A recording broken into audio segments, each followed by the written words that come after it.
Darnold. Oh, I know. Let me guess. You're all bailing on Sammy. Okay.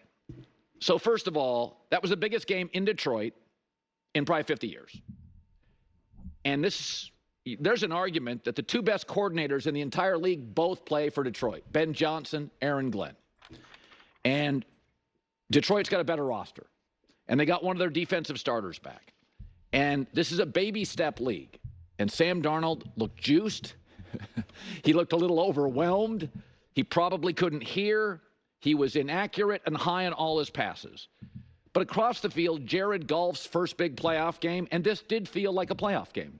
I mean, it was the biggest game in Detroit in 5 decades. It felt like a playoff game. Mike Tirico was coming out of his suit. Jared Goff's first playoff game at home, 78 passer rating. Peyton Manning's first playoff game completed 45% of his throws. This has always been kind of a baby steps league. Last year at this time, Sam Darnold, who was viewed as a bust, was starting a meaningless game as a backup for the 49ers. And then there's yesterday, in the biggest game against arguably the best roster in the loudest field, you weren't winning that game. Minnesota was not winning that game. That's just one of those games. I looked at the playoffs this weekend. I looked at Denver at Buffalo. I love Sean Payton. That is a tough draw. There are games, a handful every year, where even a good team goes on the road, and you're like, yeah, they're not going to win that game. That's a standalone game. This was the only NFL game that everybody was watching. Sam Darnold is just 27 years old. Now they go to Los Angeles.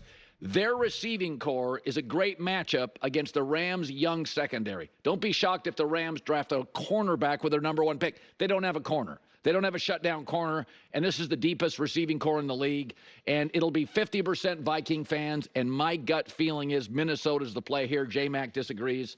But it felt like a playoff game to me. It had that kind of feel. It was one of those, you don't get. The NFL is always entertaining, but there are a handful of games late in the season, and you're like, when the NFL schedules like Burrow and Mahomes in Week 17, and you're like, oh, that feels.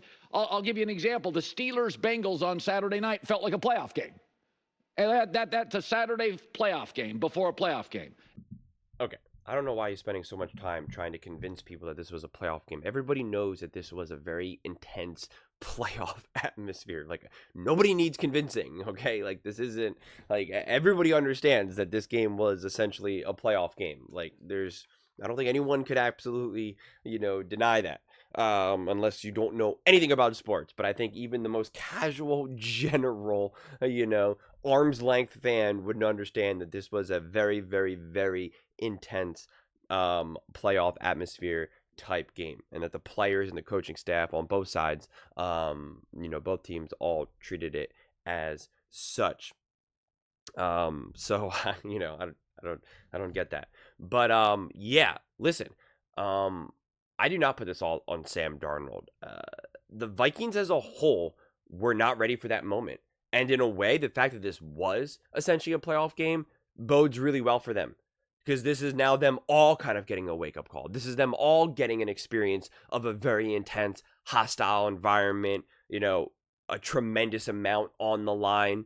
Like no one's not going to understand the assignment moving forward in the playoffs. Like, everyone gets it. Not to mention, unless the Commanders and the Packers, one of those two teams, upsets who they play, there's a great chance that the Vikings will be playing the Lions again. Now they really kind of know what to expect. I mean, they definitely know what to expect, especially defensively. And if they don't end up playing them and they have to go maybe to Philly and play the Eagles again, it all depends on who wins and whatnot. You get to play essentially another version of the Lions with the Philadelphia Eagles. So you got this kind of preview of what to expect in the playoffs. And if this was Sam Darnold's first playoff game, it's like, great, he got that out of his system. But this was a losing team effort. This was not all about Sam Darnold. So I think it's a little frustrating that this is even like focused on Sam. Because yeah, Sam wasn't the most accurate. He obviously did not play perfect. But then when it was time for any of his players, any of his teammates to step up, they didn't either. right? I mean, like they're like again, the one drop pick six from Van Kinkel, the drop touchdown pass from Justin Jefferson. Again, I'm not gonna act like those are easy plays because those are not. Those are more kind of like, oh my god, that's awesome that they made those plays. But those are the plays that you need those guys to make in important games. It's like they need to be able to do it. No matter, again, I understand that it's difficult. And during the regular season, you're like, I would have loved for you to have it. Oh well. But in these big moments, you need those big time players to play big. And then that kind of does help Sam Darnold kind of get a little bit more settled. Because the Vikings were even given two gifts. I mean, they were given two interceptions from Goff, which were really, again, pretty much gifts, especially the one from his own, from their own end zone. That was just kind of like, hey, you guys want the ball? Here you go. But I mean, they just couldn't get anything going. There was no easy play. Sam Darnold, because again, you want to talk about Sam Darnold, he was under duress the entire time. He was being hit and under pressure seemingly every single down. It was nonstop. Nonstop. He had no time. I mean, any quarterback that's gonna be brutal in that situation. I mean, it's kind of a miracle that he only took a couple sacks. Excuse me. Sneezed on the truth. I mean, they were 3 for 13 on third down, 0 for 4 in the red zone, 0 for 3 on fourth down. Every third down was long. Every single third down was long. I mean, it was the first half. It was the average yards. The average third down was 8 yards, and it just continued that trajectory. They couldn't get the run game going. Yeah, they had a couple like big breakaway runs, especially the one run from Akers. But like outside of that, that's it. And of course, to a large degree, the run game for most of the time is always going to be kind of like 4 yards, 4 yards, 5 yards, 4 yards. And then you get like a big like 20-yard gain, 30-yard gain. But this really felt like you were just like burning downs. Like you could just not get any momentum going. And again, there was no one ever, even when Sam had time to pass, there was no one to pass to. And every pass was just completely contested. So when you have that along with a handful of bad throws from Sam Darnold, it all compounds. It just all compounds. There's no one to kind of rescue in that moment. That's why you need that pick six to go through. That's why you need Jefferson to come down with that catch. Like, again, it was obviously going to be a tough catch, but even Collinsworth is like, that's the catch that we know Justin Jefferson to make. And that's the hero that you need in that moment. And then it just didn't happen. That's how you get the game that you got. I don't think the score was completely representative of how the game unfolded. 31-9 looks like that the Vikings had no chance, and that wasn't the case.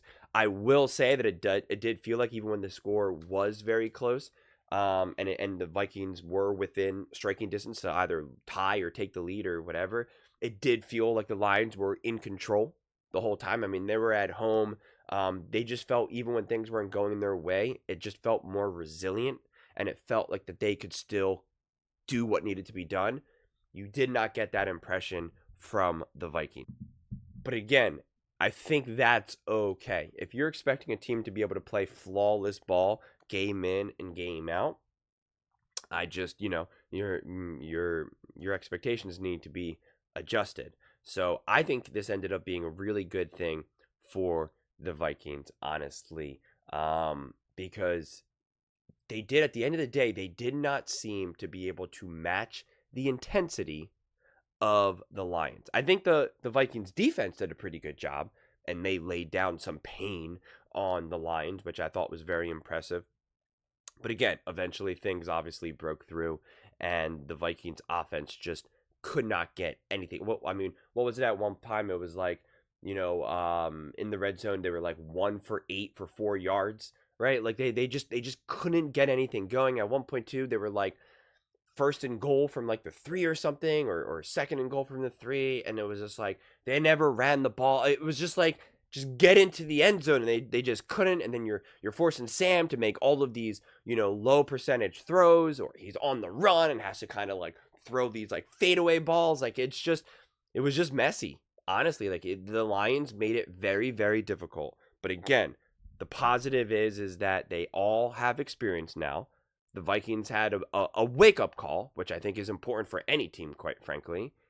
And I think as well, you now know if you face the Lions again, you pretty much know exactly what to expect exactly. And make no mistake about it, that could be crucial for the Vikings moving forward in the playoffs. But those are just my thoughts. I'd absolutely love to hear yours. What do you guys all think about the Minnesota Vikings? Do you think they're in a good position to still make a playoff run, or do you apparently believe what J-Mac, as Colin kind of alluded to, but J-Mac didn't get a chance to talk about that apparently the Vikings are losing first round? Let me know in the comments below. I read every single comment, so whether you agree with me or disagree with me, either way, let's get in some discussions. Let's get in some fights, but ultimately, let's just have some fun. And please do consider subscribing. We're building an amazing community here, and I'd absolutely love to see you part of it. I want to build something that we all genuinely feel connected to, something that we're really excited to be part of. I think we're well on our way to doing it. Please don't forget to give this video a thumbs up, as it really does help with the visibility and the algorithm. Thank you so much. See you next time.